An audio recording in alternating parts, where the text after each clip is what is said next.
The usage of the early device on stalled or parked vehicles will help lessen road accidents, thus stressed a transport group. Alvin Baltazar with this report.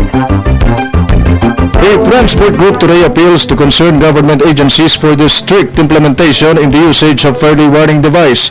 According to Alliance of Concerned Transport Organization President Efren De Luna, 35 to 40% of road accidents, especially in provinces, are caused by the absence of the early warning device.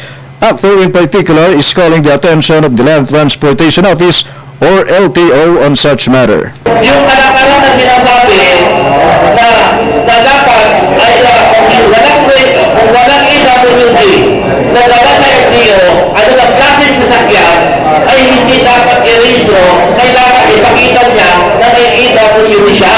A group of motorcycle riders, on the other hand, insists that they are considered to be the most likely victims of such kind of negligence by many motorists.